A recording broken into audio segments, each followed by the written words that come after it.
Akala ko po kasi dati na pag iglesia ka iglesia lang nakakapasok. Yung hindi po welcome yung iba. Yun po yung pag-aakala ko dati. Hinahanap po kasi namin dati is yung kapayapaan, yung mahanap po doon yung pagtuturo sa iyo na tamang pamamaraan ng pamumuhay sa mundong to. Kahit sino po yung mag-invite sa amin, open po kami na sumama. Baptist po, Alliance, Born Again. Na-observe ko lang po. Yung parang nagkukwento lang po sila. Pagkatapos po nilang basahin yung isang verse, iba po yung pakahulugan nila sa nakasulat po doon. Parang nalilihis ka po. Hindi mo po maintindihan ng lubusan. Yun po yung time na parang nagsusuri na po ako sa iba't ibang religion. Tapos may hinahanap po ako. Gusto ko po kasi nun yung mapunta ako sa tama.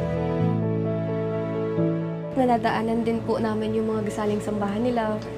Naging curious po talaga ako kasi sobrang ganda po nung gasaling sambahan nila. Nakaka-encourage kung ano po yung laman sa loob, kung ano po yung ginagawa nila. First time po is yung 2014, yung sa gym po kami. Inimbitahan po ako nung may-ari po ng inuupahan namin dati. Iglesia po siya. Kapatid na niya na si Malpo. Close po kasi namin yung may-ari po ng inuupahan namin. Tsaka mabait din po sila, marunong makipagkapwa. Inimbitahan niyo po kami year 2015 sa malaking pamamahayag po ng Upper Tumbler. Pinangasiuan po yun ng kapatid na Eduardo V. Manalo. Yung talagang tumatak po sa akin, yung sinabi ng ka-Eduardo na iglesia lang maliligtas. Sabi ko, napaka-makasarili naman itong religion na to. Tapos, para bang may konting kirot sa puso kasi po, hindi po kami iglesia. Lumipas po ang mga ilang araw, yung mga magulang ko po kasi sumasama din po kapag iniimbitahan. Hindi po pumunta yung papa ko kasi masama daw yung pakiramdam. Kaya ako po yung pinapunta niya doon. Sa unang leksyon pa lang po, parang namulat na po ako na hindi po iyon naituro sa akin sa dati ko pong religion. Sa mga napakinggan mo dati? Opo, sa mga napakinggan ko po dati. Hindi ko po yun narinig yung ganong eksplanasyon sa Biblia. Yung parang napaka-detailed po ng lahat. Kapag nagtatanong po, pag may katanungan po, ang Biblia po ang sumasagot. Yun po yung napakaganda na napakinggan ko sa buong buhay ko nung naghahanap po ako ng tunay. Gusto ko na po na talagang ipagpatuloy yung pakikinig ko. Marami po talaga siyang differences sa ibang religion. Kasi yung sa iba, maingay. Sa loob ng iglesia, solemn. May flow yung pagsamba. Merong panalangin, pag-awit.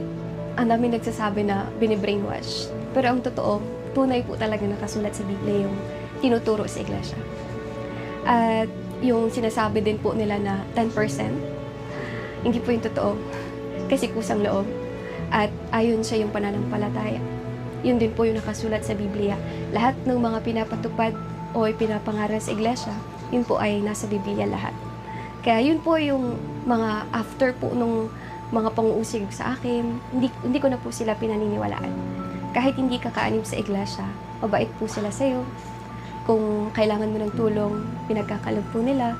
Yung sinasabi nilang makasarili daw po yung iglesia kasi sila lang maliligtas.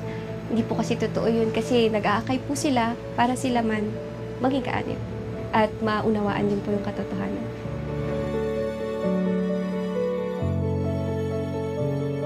Sobrang saya po. Para po kung bagong panganak kasi birthday ko din po nung time na yun. Yung kapatid ko po, magto-12 years old nung time na yon. Tapos, kung ano po yung tinuturo sa akin sa doktrina at sa pagsamba, sinishare ko po sa kanya. Yung kapatid ko po kasi is very open sa mga ganyang bagay. Lalo na't alam niya din po na nasa Biblia lang din po nakasulat lahat. Kaya, ayun po, nagpatuloy po siya, nakinig po siya. Nakita nila na parang may pagbabago po sa amin. Tapos nakita nila na wala naman daw pong masama kung sama-sama kami sa isang religion na lang para mas mapayapa daw po. Sobrang saya po. Lalo pong magpapakasigla, lalo na po kasama na po namin yung magulang namin, yung nanay namin sa gawain. Pagpapayo, pagpapasigla, at pagpapatibay ng pananampalataya ng mga kapatid. Yun po yung naobserbahan ko sa tuwing pagtuturo niya. Para pong niyayakap po ako ng Panginoong Diyos kapag tuwing nagpapayo po siya, lalo na't inilalapit sa panalangin. Patuloy po akong makikipagkaisa sa pamamahala at lahat po ng tuntunin, susundin ko po ng buong puso na walang pagrereklamo. Tutupad po ng tungkulin at tutulong sa gawain pagpapalaganap. Mananatili po akong matibay at mas magiging masigla po